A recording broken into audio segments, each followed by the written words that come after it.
Дэлхийн цэвэр усны нөөцийн талаарх нэгэн тоо баримтыг танилцуулъя гэж бодож байна. За тэгэхээр дэлхийн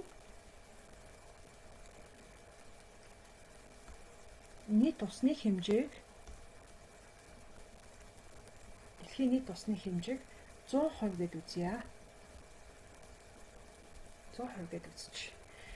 За тэгвэл энэ 100% маань 97% нь далайн ус байдаг.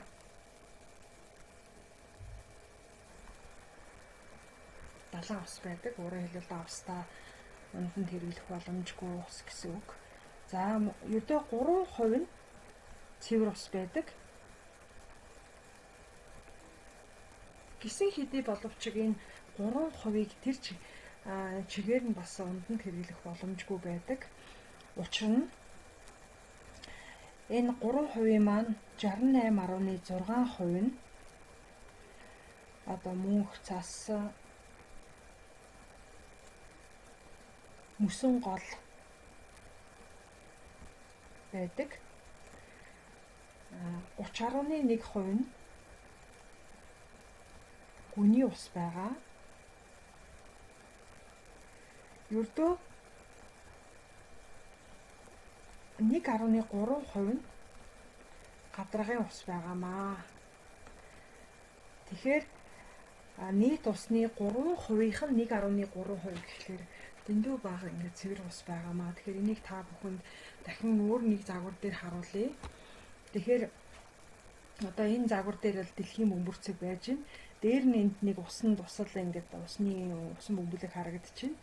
Энэ усан бөмбөлөг бол дэлхийн нийт усны хэмжээг харуулсан одоо төрслөл байгаа юм аа. Дэлхийдээ харьцуулахад ийм дайны ус байна гэсэн үг. За одоо энд нэг юу байгаа? Нүдэнд харагдаж байгаа нэг жижигхэн тусал байна. Энэ бол цэвэр усны хэмжээ. Энэ жижигхэн тусал дотор бол мөс хэлбэрээр оршиж байгаа ус бас тооцогдсон байгаа гэсэн үг. За та бүхэн нарийн сайн харах юм бол энэ доор нэг юу байгаа? Жижигхэн цэнхэр цэг байгаа. Энэ цэнхэр цэг бол одоо яг шингэн хэлбэрээр оршиж байгаа ус маань бүрслэгдсэн байна. Тэгэхээр дэлхийдээ харьцуулахад бол дэндүү бага хэмжээтэй байгаа та бүхэнд энэ одоо загвар дээр нэлээд ойлгомжтой харагдаж байгаа байхаа.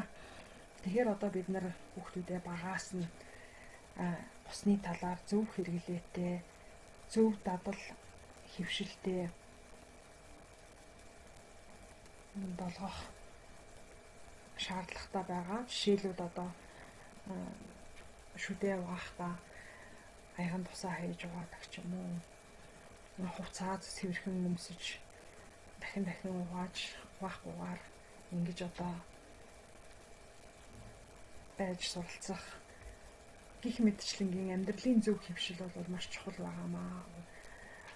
Шүршүр тарахтаа маш хурдан орох ч юм уу одоо илүү одоо усны хэрэглэнээсээ татгалзах ийм одоо шаардлагатай байгаамаа.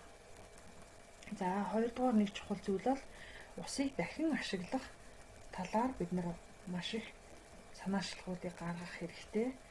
За жишээлбэл одоо үйлдвэрлэл мөн одоо машин угаахч гэдэг юм уу, зам цэвэрлэгч гэдэг юм уу, иймэрхүү зүйлд бол бид нэр усыг дахин ашиглах юм бол маш сайн.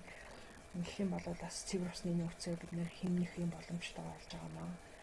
Гуравдугаарт нь усны талаар байнга суралцаж хэрхэн хэмнэх вэ, хэрхэн хамгаалах вэ гэдэг талаар бол бид нэр байнга суралцаж мөн бусдад одоо түгээн дэлгэрүүлэх ийм одоо үг бол цаг алдахгүй тасралтгүй хийж явах юм шаардлагатай байгаамаа.